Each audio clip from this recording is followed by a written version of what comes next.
Selamat sore. Kali ini kami akan menampilkan hasil proyek kami dari mata kuliah Full Stack dan Praktik Full Stack, di mana kami membuat sebuah aplikasi yaitu manajemen restoran. Sebelumnya, perkenalkan nama saya Arif Naldin Waha, anggota saya Fadli Pratama Manurung, dan Bostang Jeremia Butar-Butar. Di sini, saya akan menjelaskan sedikit latar belakang proposal kami, yaitu sistem manajemen restoran adalah berkembangnya industri makanan dan minuman serta permintaan yang terus meningkat dari konsumen untuk layanan makanan yang efisien dan berkualitas. Restoran-restoran menjadi tempat populer bagi orang-orang untuk bersantai, bersosialisasi, dan menikmati hidangan yang disajikan dengan baik. Dalam sebuah restoran, ada banyak aspek yang harus dikelola dengan baik agar bisnis tersebut dapat berjalan lancar dan menghasilkan keuntungan.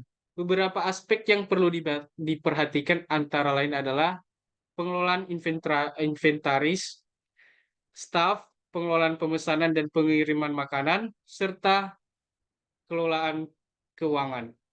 Dalam konteks ini, sistem manajemen restoran menjadi alat yang sangat penting bagi para pemilik dan pengelola restoran untuk mengelola semua aspek tersebut secara efisien. Jadi, dengan sistem manajemen restoran, merupakan kombinasi dari perangkat keras dan perangkat lunak yang dirancang khusus untuk membantu mengotomatisasi dan mengintegrasikan berbagai proses operasional yang terjadi di dalam restoran. Dan identifikasi masalah yang kami hadapi adalah dalam pengembangan sistem manajemen menggunakan kode Niter, beberapa masalah utama yang perlu diidentifikasikan dan diselesaikan termasuk yang pertama adalah manajemen inventaris yang tidak efisien. Yang kedua adalah keterbatasan pengelolaan, pemesanan, dan pengiriman makanan. Terus tiga, kurangnya pengelolaan staf yang efektif. Terus yang keempat adalah keterbatasan analisis keuangan. Terus yang kelima, kurangnya integrasi dan komunikasi antar sistem. Dan kami ada tujuannya adalah, tujuan dari proposal kami ini adalah meningkatkan efisiensi operasional, mengoptimalkan pengalaman pelanggan, dan meningkatkan profitabilitas bisnis restoran. Terus di sini kami juga ada project plan atau disebut timeline yang tahap satunya itu menentukan fitur dan fungsionalitas yang akan disertakan dalam sistem. Yang kedua, identifikasi kebutuhan sistem. Yang ketiga, merancang desain antarmuka pengguna. Terus yang tahapan kedua nanti adalah membuat sketsa desain antarmuka, memulai pengembangan front-end website, membangun basis data untuk sistem manajemen restoran, dan yang keempat adalah mengintegrasikan front-end dengan basis data. Terus tahapan ketiga yaitu yang pertama adalah melakukan pengujian sistem, yang kedua adalah mencari bug dalam program, terus ketiga meluncurkan sistem, terus adalah membuat laporan. Di sini juga saya akan menceritakan struktural tim kami, bagian-bagian yang kami kerjakan. Nah, di sini saya sebagai yang bertanggung jawab dalam pengembangan front-end dan back-end website, terus merancang dan mengintegrasikan fitur-fitur sistem. Terus yang ketiga, membangun antarmuka penggunaan yang responsif dan intuitif.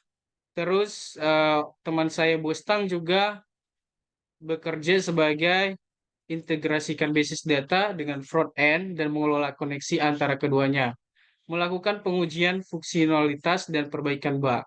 Terus teman saya Fadli, bagiannya adalah program web, yaitu berupa HTML, CSS, JavaScript, terus pemahaman tentang basis data dan pengelolaan koneksi basis data.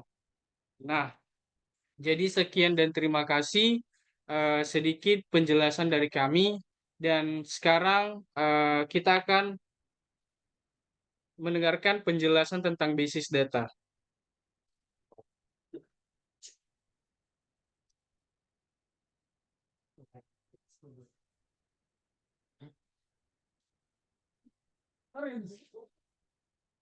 Lama-lama kan?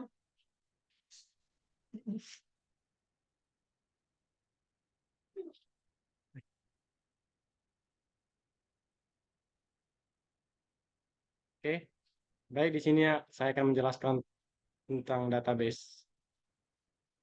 Di sini kita dapat melihat ada di sini tabel level.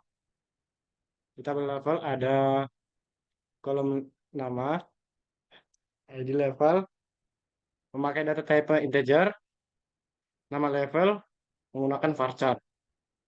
Oke, terus di sini ada tabel masakan. Di sini ada beberapa kolom nama. Pertama itu ada ID masakan menggunakan data type itu integer, nama masakan menggunakan varchar, harga menggunakan varchar, stok menggunakan integer, status masakan menggunakan varchar, gambar masakan juga menggunakan varchar.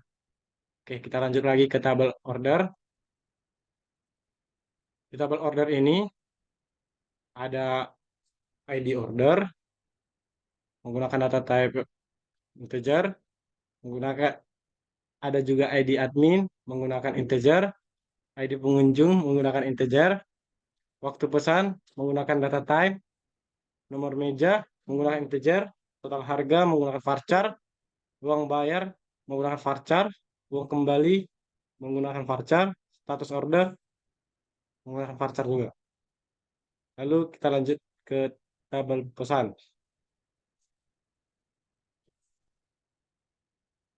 Di sini dapat kita lihat ada beberapa kolom nama. Pertama ada ID pesan, data type-nya itu integer, ID user menggunakan integer, ID order menggunakan integer juga, ID masakan integer juga, jumlah menggunakan integer, status pesan menggunakan varchar. Kemudian kita lanjut ke tabel stok. Di tabel stok ini ada ID stok, data type-nya itu integer, ID pesan menggunakan integer, jumlah terjual menggunakan integer, status cetak menggunakan varchar. Terus yang terakhir ada tabel user. Di sini ada ID user, data type-nya itu menggunakan integer, username menggunakan varchar, password menggunakan varchar, nama user menggunakan varchar, ID level menggunakan integer, status menggunakan varchar. Oke, kalau di bagian programnya akan dijelaskan oleh teman saya, Fadli Manura. Bukan di program. Iya.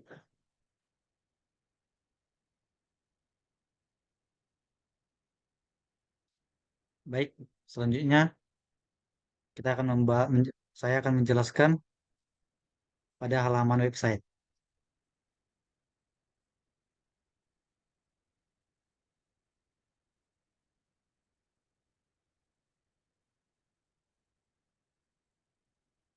Pada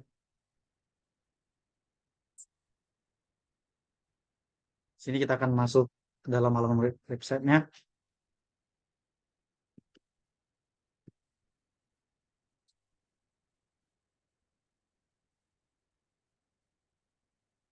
Akan tampil seperti ini yaitu halaman login. Kita masuk. Di sini saya menggunakan username sebagai admin. Maka tampilan awalnya akan seperti ini. Di sini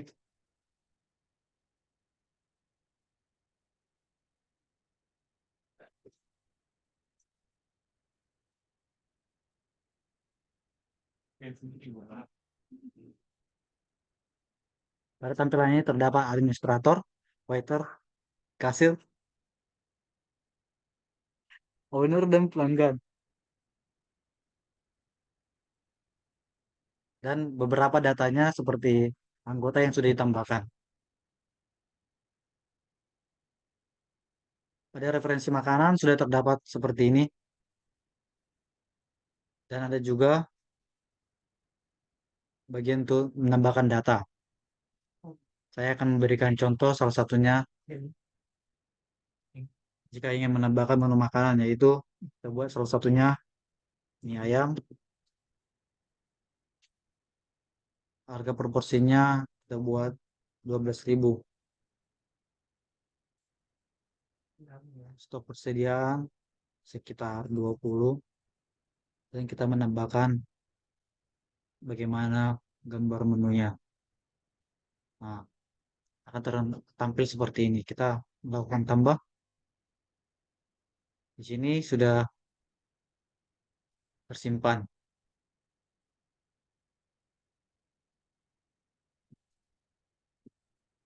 Kemudian kita masuk ke halaman menu makanan. Pada menu makanan, jika ingin memesan, kita memilih beberapa menu. Kita tambahkan di keranjang pemesanan berapa jumlah yang kita inginkan.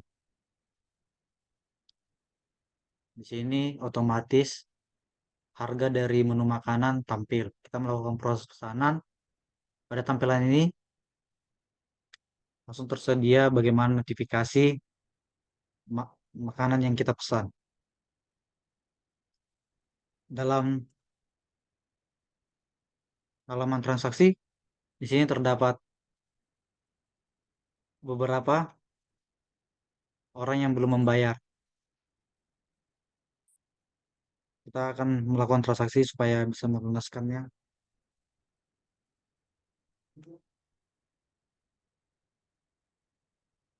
Kita membuat harga nominalnya di 100.000. Di sini akan otomatis dapat kembaliannya. Kita melakukan transaksi selesai, maka yang sebelumnya kita melakukan transaksi akan tersedia pada tampilan ini. Kemudian pada tampilan laporan, di sini terdapat semua hasil laporan seperti menu makanan, sisa stok, dan jumlah terjualnya pada hari ini. Berikut juga tersedia berapa hasil uang masuknya. Jika ingin keluar, kita tinggal melakukannya dan otomatis akan keluar sendiri.